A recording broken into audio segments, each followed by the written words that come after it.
Hey everyone, welcome back. Today's story is one of those that really makes you stop and think about what we owe the people we love, and what to do when it feels like someone's not showing up the way they should.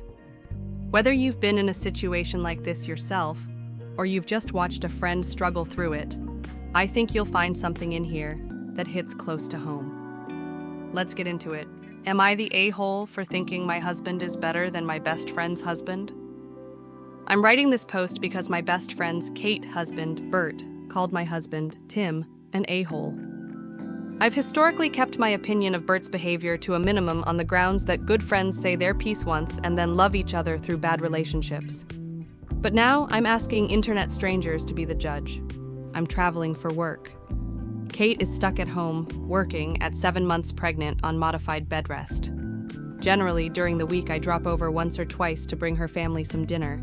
Tim cooks extra portions once a week to share, cheer her up, read her oldest a couple of bedtime stories so that mom can go to bed early and get some sleep. Bert works an office job. Stressful, I'm sure, but during her pregnancy, he's been working longer and longer hours. Salaried, not overtime. She's been sad and a bit lonely. Yes, I've suggested counseling. With that for background, this evening she and I were texting. It was about 6-ish. And she got a craving for a taco place near my house and, importantly, near Bert's office. She says she asked him to grab her some on his way home. He says he's not stopping. He's got work at home, and she should just DoorDash something close. This makes her extremely sad.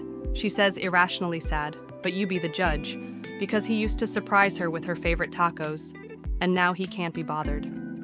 As one does, I tell Tim.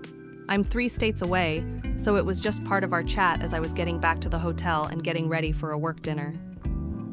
I get back from dinner, and Tim had gone and picked her up tacos, remembered the bag of things I'd collected for her and the kid that were in my car, and pulled a tuna casserole from the freezer.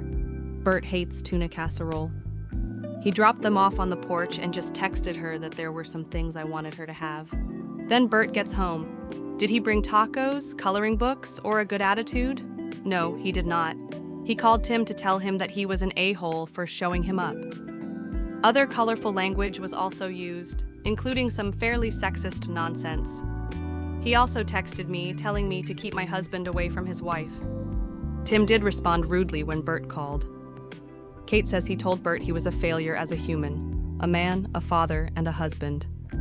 Apparently that caused Bert to scream expletives so loud their daughter started to cry. Not good. Tim then hung up on Bert, blocked him, and texted Kate that if she needed someone in an emergency, she knew where to call, but he wasn't putting up with her crappy husband any longer. It's a giant cluster, and I have no idea what's going to happen. My husband feels bad things escalated so much, particularly since their daughter was crying. He feels like an a-hole at the moment. Obviously, Bert thinks he's an a-hole. I think he's a sweet man. What do you guys think? Honestly, I've seen friendships get tested over less. Ever been stuck in the middle like this? Let me know what you would have done, then stick around, because there's more. OP posted an update. Bert did email Tim this morning to apologize. He said he had forgotten I was out of town and didn't realize Tim was dropping off the meal train food. It was a weird email for many reasons, but Tim responded politely, if non-committal. Tim hasn't changed his view of Bert, in part because of what happened between Bert and Kate this afternoon. Bert also texted me to apologize, but I didn't get his message until after I landed. And by then, everything else had happened. I've elected not to respond. Bert went home around noon after staying at a hotel last night. Kate's sister had taken their daughter to the park so Bert and Kate could talk it out. Short version, Bert has been avoiding Kate because she's not happy during this pregnancy. I mentioned in a comment that Kate had been married previously, and shortly after her first husband died, she had complications in a pregnancy that forced her on bed rest. Unfortunately, her son didn't make it. Her current pregnancy is bringing up a lot of painful memories, and she's scared she won't be able to make it to full term. So, yes. She's not as cheery as she was when she was pregnant with their daughter. It's a difficult time. Bert is frustrated and angry that she's not happy, so he's been staying late and ignoring her until she stops doing that. I know that sounds horrid, but I think they could have worked through those feelings. But as he was explaining how he felt, he said she should be glad her son wasn't there because otherwise she wouldn't have this life at all. Yeah, that still knocks the wind out of me. It's so cruel. She did talk to him about that statement, but the explanation doesn't get better. In any event, for her, that was just the end. She told him she was done. They can work out joint custody, but the marriage was over. She called her sister, and she and her husband encouraged Bert to leave. Currently, Kate's not angry, or sad, or panicked.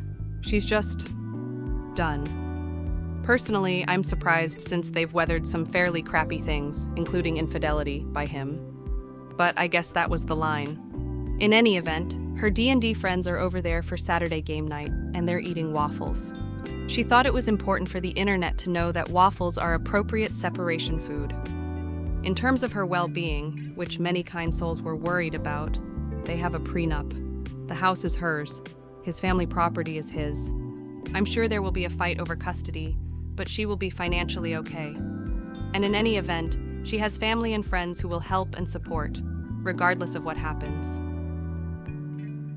Honestly, I've seen friendships get tested over less. Ever been stuck in the middle like this? Let me know what you would have done, then stick around because there's more. Let's dive into, am I the a-hole for refusing to recover at home after surgery? I, a 29-year-old female, am really disappointed with my husband. He is 30 and furious at his mother, hag-aged female.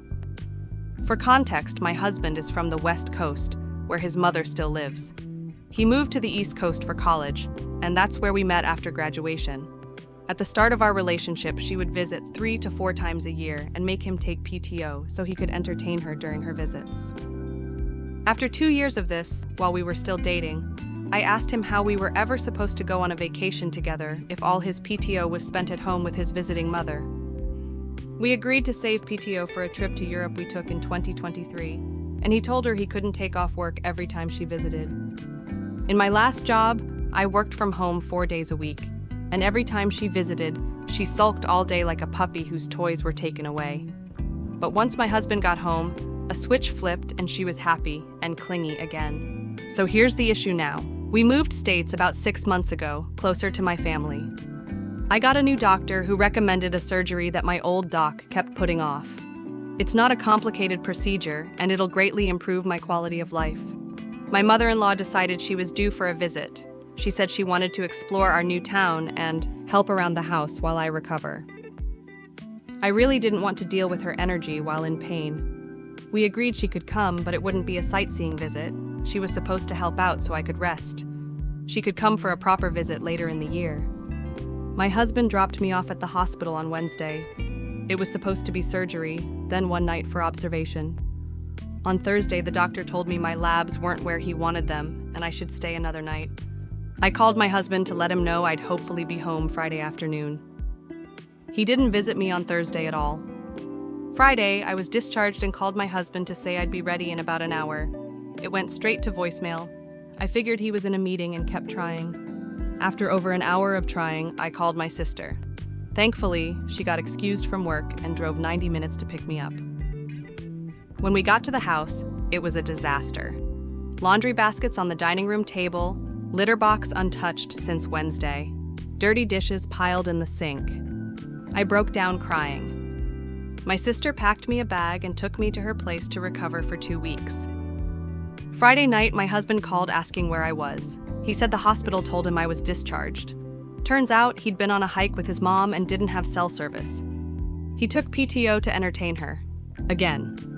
I told him I'm not coming home until the house is cleaned and his mom is gone. He called me the a-hole, saying his mom just wanted to get to know our area, and I couldn't leave the hospital anyway, so it wasn't a big deal. I yelled that he essentially abandoned me and that she was here to help, not go sightseeing. She made things more stressful, not supportive. Maybe it's the pain meds talking, but am I in the wrong here? Is this a stupid hill to die on? Part of me wants to talk to a divorce lawyer. I want kids, but not with someone who behaves like this. I don't want to spend years on therapy and miss a chance to find someone who wants to be a committed husband and father before being a son. Edit. Thank you, everyone. I stepped away and came back to a lot of support. I think it's time to put my big girl pants on, unfortunately. Getting surgery is hard enough. Recovering alone because your husband chose a hike with his mom over picking you up, that's something else entirely.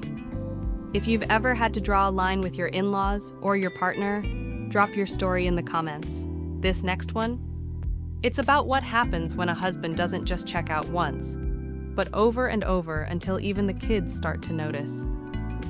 Have you ever had to be both parents in a relationship? I'd love to hear how you handled it. And if these kinds of stories speak to you, consider liking the video and subscribing. It helps more than you know. Am I the a-hole for telling my husband not to be surprised when he loses me and our kids? I'm a 32-year-old female. My husband is 30 and we've been together for 10 years. We have 2 children, an 8-year-old daughter we share, and my 11-year-old son from a previous relationship. He's never been super active in our kids' lives, but he has always shown up when it counts. These last few weeks, though, he started being more distant. He's been playing video games on his computer more often, basically from the time he gets home from work until 1 a.m. most days. We had a weekend full of parades and events in town that the kids and I were really looking forward to. He said the last parade, on Sunday, was the one he thought we were all planning to go to. So we skipped all the others and planned to go to that one together. Sunday rolls around. About 2 hours before we have to leave, he turns on his computer saying he needs to do something real quick. 45 minutes before the parade starts, the kids and I are getting ready to leave, and that's when he decides he's just going to stay home.